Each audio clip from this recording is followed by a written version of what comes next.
Ato 01. Perdido na imensidão de um vasto campo florido. Na beleza das flores e no luar que clareia a alma, um velho moinho perdido.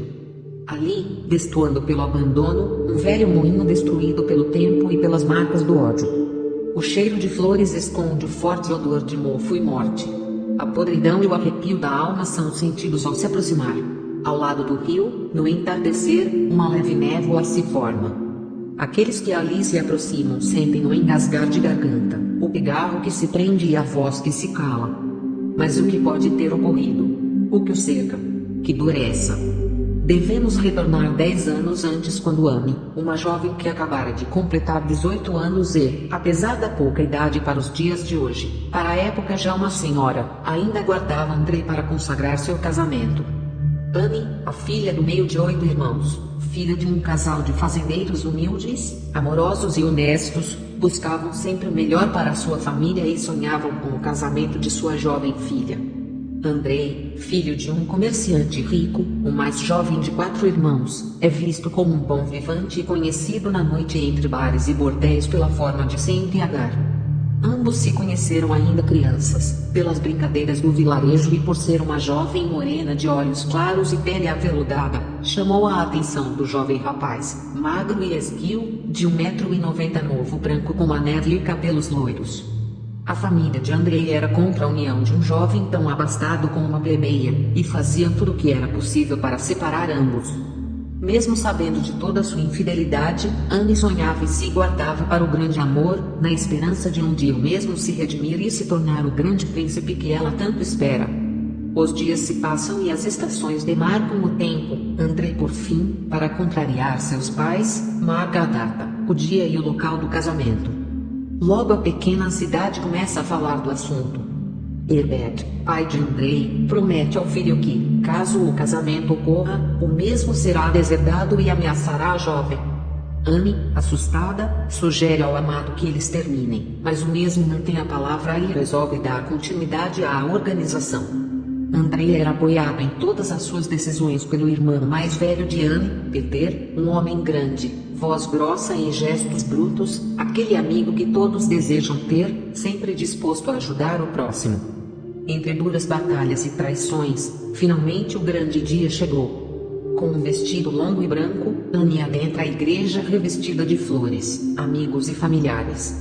Porém uma pessoa não se fez presente, o pai do noivo, que, perdido em ódio, acabou com algo em um pub ali perto. Tudo ocorreu de forma linda, a festa que foi até tarde, regada a vinho e uma mesa farta. Na lua de mel, os corpos se completam e a primeira noite da menina que ali se fez mulher. Ambos exaustos caíram no sono profundo, Hypnos, deus do sono. Na manhã seguinte, um dia ensolarado com pássaros a cantar, Andrei sente o cheiro do café e ao levantar e procurar sua jovem dama, a mesma não está. Olha a cozinha revirada e marcas de agressão e luta por todo lado. O desespero toma sua alma e pensamentos se perdem em seu medo. Como assim?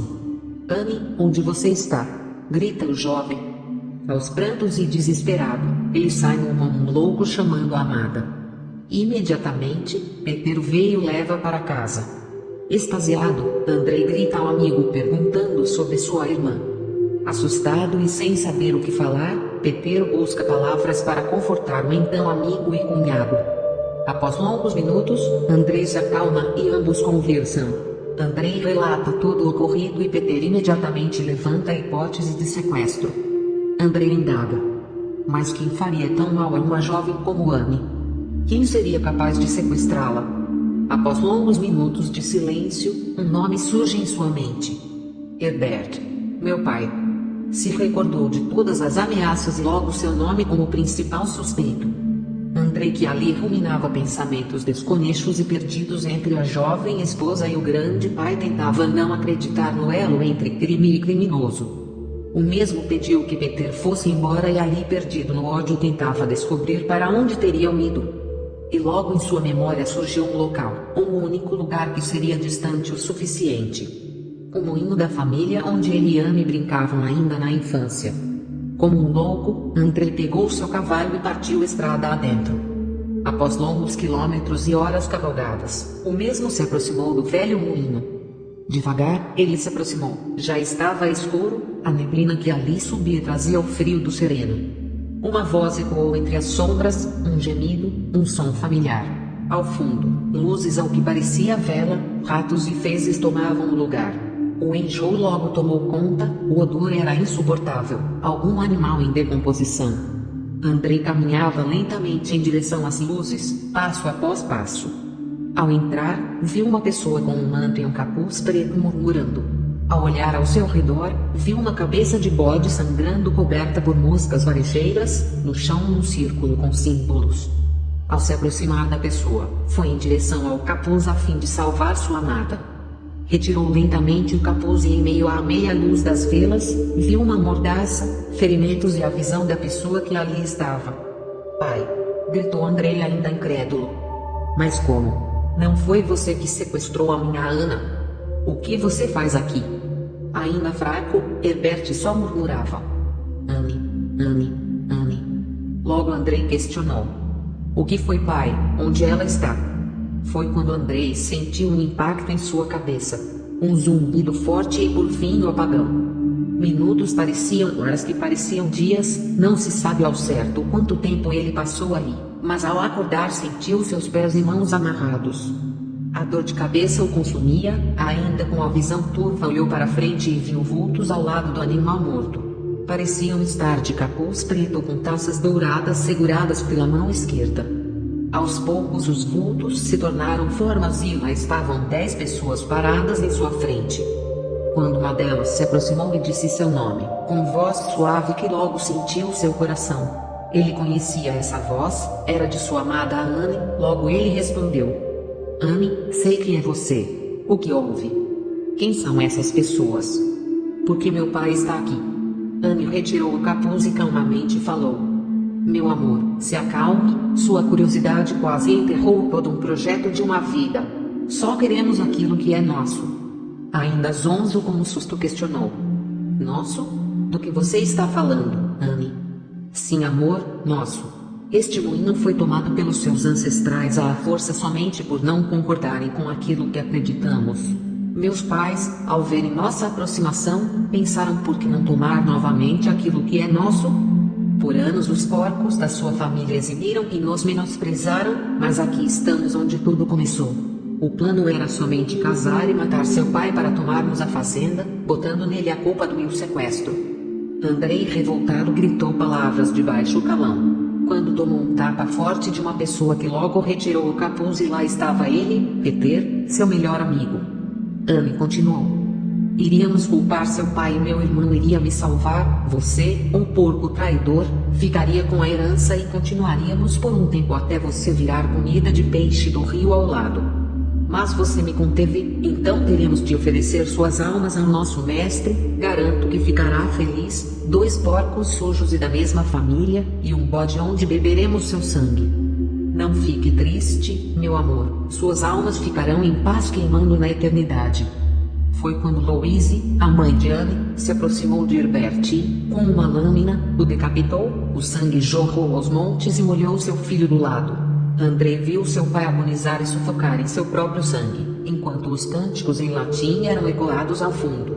O forte odor de sangue, putrefação e fezes tomavam ainda mais o lugar. Anne caminhou lentamente em direção a Andrei, apesar do forte odor, seu perfume era inconfundível, o cheiro da flor, a pele macia e o cheiro da pele feminina.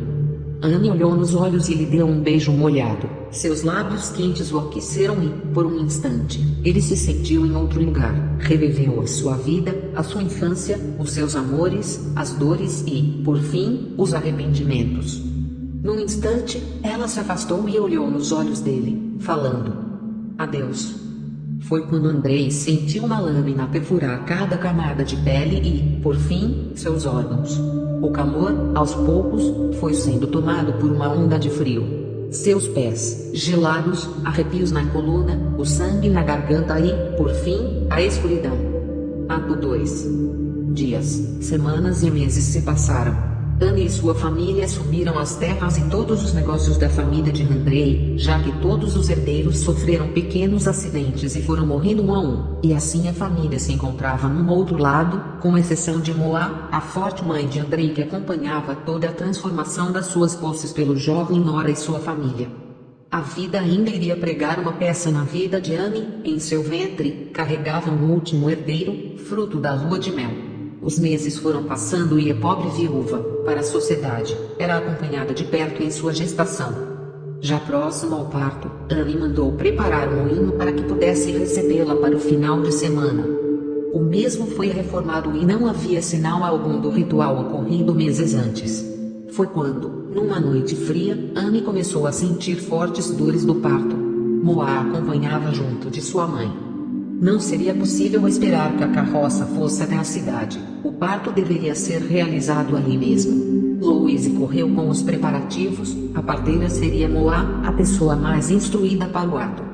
Anne aguardava no quarto mais alto do moinho quando sua sogra entra na sala e fala que está na hora. Os gritos eram ecoados. Anne gritava por sua mãe que não subia para presenciar o nascimento do neto. Após minutos que pareciam horas, nasce um lindo e forte menino, com pulmões fortes como um pequeno leão. Logo a avó Moa o abraçou e o acolheu como uma mãe, levando-o para longe de Anne. A mesma, sem entender, gritava pela mãe que não retornava seus chamados. Moa retorna e senta ao lado da cama, com um sorriso no rosto ela fala: "Em breve, você estará com sua mãe. E nunca mais farão mal para alguém da minha família. O ciclo encerra aqui. Você não imaginou que eu acreditava em tanta coincidência? Você destruiu minha família. E agora, você vai pagar. Sua mãe já se foi e, em breve, será você. Olhe pela janela, aproveite o som do rio e o nascer do sol, será sua última vista." Anne tentou gritar, mas havia sido envenenada. Lágrimas de arrependimento pela sua cara pálida. Moa pegou o neto e saiu de charrete sozinha pela noite, iluminada pela luz do luar. O ciclo chegou ao fim. Ao chegar na cidade, disse que Anne havia morrido no parto e sua mãe se suicidado. Com as duas mortas, Moa retirou todos de seu caminho até restar somente ela e seu feliz e amado neto. Moa se desfez do moinho e tudo aquilo que remedia à tristeza e dor, vendendo tudo e seguindo em direção do novo mundo com seu neto. O moinho abandonado, hoje lembrado nas obras de um pintor amigo da família, traz toda a tristeza, angústia e morte em cada pincelada. Alguns meses depois de sua partida e já em novas terras, Moa, apesar do dinheiro guardado, teve de se tornar forte e guerreiro, usando seu instinto de sobrevivência para que assim pudesse proteger o seu pequeno neto Adão, cujo nome, em hebraico, significa homem formado na terra. Pelo seu histórico, hoje, o recomeço deles faz valer o significado. Para esconder sua identidade, Moa se envolveu com pessoas e atitudes ilegais, e aquela jovem senhora de traços amigáveis e rosados para seu neto se tornou uma cafetina respeitada na alta sociedade. Tinha como clientes médicos, políticos e policiais, além de barões da alta sociedade. Porém, durante o dia, era a avó querida e a mãe que Adão precisava ter. O pequeno sempre teve acesso aos melhores colégios, onde desenvolveu seu talento como atleta, principalmente nas equipes de luta e remo, esportes conceituados na época. Adão cresceu sendo mimado e sempre escutou que sua vida era um dom, um presente para todos, e assim sua vida trouxe alegria e amor para o mundo. Adam, hoje com 18 anos, frequentemente era expulso do bordel de sua avó, que fazia de tudo para mantê-lo longe de seus negócios. Cada vez mais parecido com seu pai, tanto fisicamente como pelo seu gosto por mulheres, fazia com que sua avó, por diversas vezes, tivesse que usar seus contatos para tirá-lo da cadeia. Adam acabara de entrar na Universidade de Medicina, apesar da farra, sempre se saía bem, até que um dia tudo mudou em sua vida. Na primeira aula de anatomia, ao se deparar com um cadáver, uma estranha reação surgiu em seu corpo. Um estado de êxtase surgiu, e ao cortar cada camada de pele e músculo, sentia uma estranha excitação que tomava como um calor, uma ereção e, por fim, o ápice. Apesar de estar entre colegas, conseguiu disfarçar e teve que correr às pressas para o banheiro. Questionamentos surgiram em sua mente. Como isso? Logo, estou doente. Cheio de incertezas e medos, meses se passaram, e Adam começou a explorar seu lado obscuro, matando animais, até que em um determinado momento estava com uma prostituta em um beco escuro. Adam perdeu o controle e esganou a pobre moça, chegando ao orgasmo. Deixou a garota ali e fugiu para sua casa. No dia seguinte, acordou como se nada tivesse ocorrido. Adam viu que foi fácil e, como todo psicopata, buscou se aperfeiçoar, mudou seu comportamento boêmio e se tornou um médico respeitado. Sua avó, orgulhosa do jovem neto médico, jamais desconfiava que o sangue de Amy estava mais presente do que nunca. A amorosa avó acreditava que todo seu amor e proteção teriam sido o suficiente para quebrar toda e qualquer maldição familiar. O tempo passou, e logo a polícia começou a investigar aquele que chamavam de louco da noite. Animais e mulheres eram encontrados aos montes, todos com os mesmos traços, estrangulamento seguido de cortes certeiros para que não sangrassem. Moa, preocupada com suas meninas, contratou seguranças para que nada ocorresse com elas, e assim pudesse tocar seu negócio de forma tranquila. Quando, numa noite fria e chuvosa, Moa, ao sair tarde de sua boate, ouviu um grito numa viela. Ao se aproximar, viu uma garota sendo estrangulada. Ao gritar com o monstro que ali estava, um raio clareou a noite, mostrando o rosto de seu amoroso neto. Assustada mas fria, tomou a atitude de empurrá-lo e esfaquear a pobre garota que ali ficou. Levou seu neto em silêncio para casa e ao chegar foi para seu quarto, sem nada falar, e assim permaneceu por uma longa semana. Até o dia em que Moa o chamou para uma conversa e assim contou sua real história. Transtornado, Adam saiu pela noite, se embriagou no bordel da avó e quase inconsciente levou uma garota para o quarto.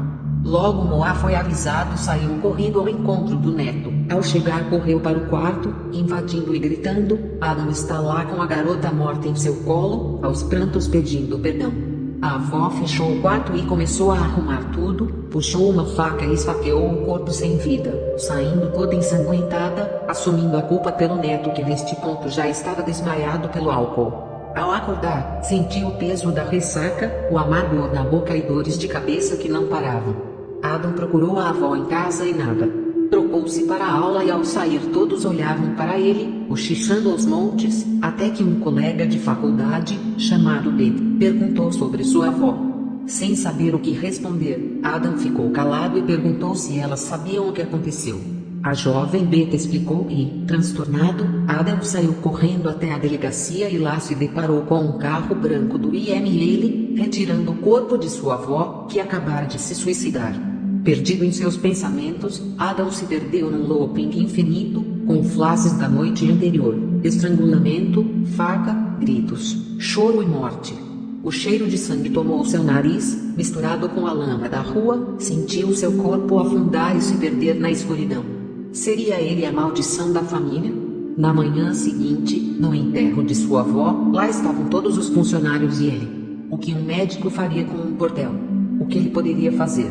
Sua avó foi culpada e chamada de louca da noite. Lá estava Adam inocente, livre, rico e com um bordel cheio de mulheres. Perdido em seus medos, Adam resolveu ir conversar com sua amiga Beth, que sugeriu que ele vendesse tudo e seguisse seu caminho como médico. Adam confiava em Beth, porém não o suficiente para falar sobre seu lado obscuro. Tinha medo de perder sua companhia e agora, sem sua avó, quem seria seu suporte?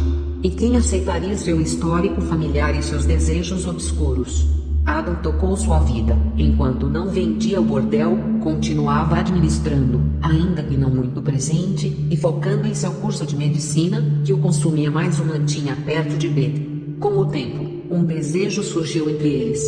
Beth, mulher despojada, livre, aceitava e impunha coisas na cama como nenhuma outra mulher já o fez. Adam resolve pedir Beth em casamento e a mesma diz não, mexendo com o ego do jovem psicopata adormecido. Como uma mulher pode falar não para ele?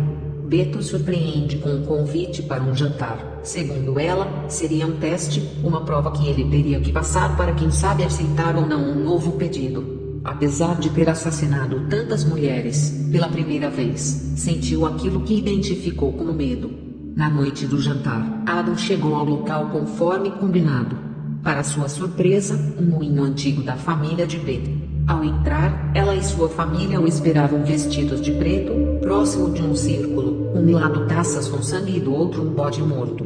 Beth se aproximou e falou sobre uma profecia: o filho da morte retornaria para liderar aqueles que caminham nas trevas. Beth sabia tudo sobre seus crimes e sua família, e ali estavam para confirmar e consagrar a união. Numa sala ao lado, uma garota nua, amarrada e amordaçada, chorava. Beth se aproximou de Adam, pegou pela mão e se dirigiu para a garota.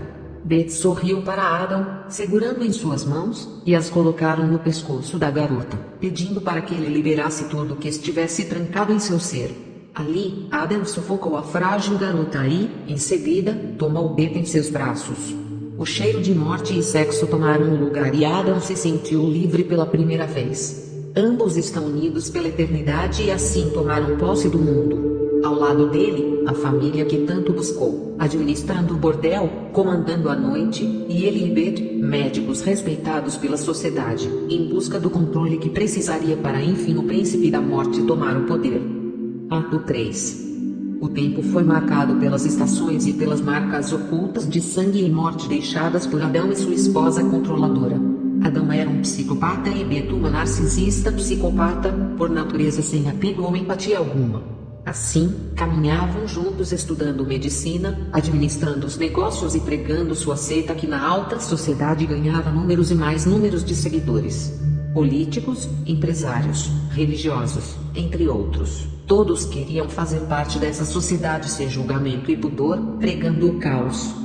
Rituais eram realizados, toda a escrotidão humana presente em ambientes fétidos e endinheirados, a própria Sodoma e Gomorra na terra. A cada dia que passava, ambos se tornavam mais poderosos, com Adão à frente, com sua força, e Beth por trás, com beleza, controle e arrogância. Beth mantinha o controle de tudo, era desejada por homens e mulheres, e seu ar misterioso fazia com que todos fizessem qualquer coisa por ela. Seus pais eram seus maiores devotos, seus irmãos viviam para suprir suas necessidades. Seu corpo era moldado por Afrodite, exalava sensualidade e força em cada palavra. A idolatria ao próprio corpo veio por terra ao descobrir que estava grávida. Para seguir os preceitos de sua seita, teve de esperar até o dia do nascimento, mesmo não sendo desejado. Veio ao mundo herdeiro do filho da morte, Eros, o filho de Afrodite, aquele que carrega o amor. Amor? Como tanto ódio pode se tornar amor? Sim, amar também é sofrer, e a ausência de amor é a escuridão. Amar o caos, amar a guerra e o ódio, ou simplesmente amar o bem. Escolhas e mais escolhas que tomamos em nossas vidas. Adão, apesar de ser um psicopata, sentia no garoto a chance de continuar seu legado, ensinando-o desde jovem a caçar e preparar seu alimento, enquanto Beth recusava proporcionar amor e vivia em um jogo para chamar a atenção mais do que seu filho. Seu narcisismo por vezes fazia com que o filho sentisse repulsa, mostrando a beleza, a fragilidade e a inocência de uma criança. Eros, desde jovem, sempre soube quem realmente eram seus pais, familiares e amigos, e se sentia deslocado, apesar de todos os benefícios que seu nome lhe trazia. Sentia que era diferente e, sempre que questionava Adão sobre sua família, o mesmo mudava de assunto. Até que em um determinado dia, embriagado após um ritual, Adão abriu o jogo e contou tudo, todas as maldições e mortes que vinham de gerações. Assustado, mas não desacreditado, Eros esperou até o dia amanhecer, e no café da manhã, virou-se para seus pais e sugeriu: pai e mãe, vamos voltar para o velho moinho? Ambos se assustaram, o sangue ferveu, o grito de repúdio surgiu, mas Eros não baixou a cabeça e continuou falando. Sim, vamos. Vamos atrás de nossa origem e ao velho ninho. Somente assim, o meu pai, filho da morte, estará preparado para tomar o poder. Assustados com o comportamento do jovem rapaz, Adão se levantou e sorriu, dizendo: porra, nem parece meu filho. Já já você será mais esperto que sua mãe e mais charmoso que seu pai. Beth, irritada, fingiu uma dor de cabeça e saiu da mesa. Ali, pai e filho ficaram conversando por horas, enquanto ela remoía em ódio, se sentindo péssima e deixada de lado. Dias se passaram, e mãe e filho continuavam se atacando, enquanto Adão se perdia cada vez mais, tornando-se um cão raivoso em busca de sua presa. Eis que o grande dia da viagem chegou. Uma comitiva de familiares, funcionários e seguidores lotaram um avião em direção ao velho mundo, levando consigo malas cheias de intrigas e egos fragilizados. Atracaram e foram em direção à antiga vila. Adão ouvia coisas boas de sua avó, que falava da alegria do povo, da simplicidade, da natureza e dos sorrisos. Parecia ter parado no tempo, sem o luxo e requinte que possuíam. Beth, enjoada com o odor dos porcos, reclamava a cada passo. Todos lotaram o único hotel da cidade, sem saber que pertencia a um primo distante de Adão. A chegada causou um grande alvoroço, todos se questionavam quem seriam aquelas pessoas. Eros, super empolgado, logo saiu em busca de histórias, percorrendo todas as ruas até se deparar com Alice, uma jovem morena de pele aveludada e escura como a noite. Alice tinha a mesma idade de Eros, 16 anos, e seu sorriso aqueceu seu coração. Pela primeira vez, ele sentiu o que era o amor. Eros teve uma infância, apesar de rica, muito solitária. Era humilhado e agredido por sua mãe, e seu pai o via como uma espécie de máquina de matar que deveria ser aperfeiçoada. Sua casa era frequentada por convidados da alta sociedade, e em quartos secretos, eles realizavam suas fantasias. Nunca se sentiu parte da família, mas era tudo o que tinha: um pai psicopata e uma mãe narcisista psicopata, além de familiares submissos às vontades da mãe. Por vezes, ele era privado de higiene e alimentação para causar desconforto aos convidados. Por um momento, tudo isso se dissipou. Alice foi um instante, somente ele e ela. Apesar da jovem idade, ele sabia que era ela, somente ela. Dias se passaram, e os encontros ao entardecer aproximavam cada vez mais os jovens. Até que um dia, Adão disse ter uma surpresa para seu filho, um dia de transformação e batismo para a eternidade. Todo rei tem um sucessor. E ali seria feito o seu. Após o almoço, todos se dirigiram a charretes, e partiram em direção a uma linda floresta. O som do rio acalmou a alma de Eros, que direcionou seus pensamentos para sua amada. Depois de horas, ele avistou ao fundo um moinho cercado por flores, o mesmo que ouvira falar por seu pai, que hoje pertencia a uma humilde família que, por algum motivo, não estava presente. Adão falava sem parar sobre o local, contando tudo o que sua avó havia dito. Beth, revoltada, brigava com seus familiares, descontando toda a sua ira nos simples súditos. Adão virou-se e olhou nos olhos do filho, dizendo: "Hoje você se torna um homem. Aguarde." Aquilo ecoou na alma do garoto. Horas não passaram, e o frio e a névoa da noite começaram a surgir. O ritual com velas e bodes foi preparado, e todos se reuniram em torno do círculo. Neste momento, o odor voltou a surgir. Adão sentiu em seu subconsciente que já estivera vivo naquele lugar. Ouvia os gritos de sua mãe dentro de sua cabeça. O cheiro de morte tomou conta do local. Eros sentiu que ali não era seu lugar, vestiu-se de preto e segurou uma vela preta em sua mão, caminhando para uma sala iluminada por velas, em meio ao feno do velho moinho. À meia-luz, Eros olhou ao redor e sentiu seu chão desaparecer. Era Alice, um anjo entre as trevas. Eros correu em sua direção, vendo-a chorar copiosamente. Adão, sem entender, gritou: "Deixe de ser frouxo. Hoje é seu dia, e hoje você cumprirá seu destino." Beth se aproximou e deu um tapa na cara do filho, dizendo: "Como um verme assim nasceu de mim. Não me faça passar mais vergonha do que já passei ao colocar você no mundo." Como num ato involuntário, Eros tomou a maior decisão de sua vida, jogou a vela acesa em sua mãe e, imediatamente, começou a desamarrar Alice. Adão correu para salvar a amada Beth, que ao cair, acabou propagando fogo para o feno. O velho moinho se incendiou rapidamente, o cheiro de carne humana se espalhou pelo ambiente, ossos se quebraram, os gritos dos queimados se tornaram ensurdecedores. Adão olhou para o filho e sorriu, mas o jogo junto com Alice os arremessou para fora por uma pequena abertura.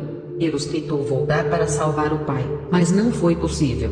O sorriso de Adão se perdeu em meio ao fogo, a fumaça podia ser vista de longe, e o fedor de carne humana tomou conta da vila. Em pouco tempo, vizinhos apareceram e encontraram os pais de Alice amarrados. Apesar dos esforços para apagar o fogo, era quase impossível, vozes eram ouvidas até mesmo das cinzas. Alice encerrou a maldição, um ciclo de mortes e rancores chegava ao fim. Eros guardou o sorriso do pai como um ato de redenção e aceitação da punição por tudo o que fizeram. Após meses, Eros retornou com sua jovem amada. Ao chegar, se desfez de todos os bens da família. Como alguém que se levantou, decidiu criar seu próprio moinho, sua própria vida e seu próprio destino.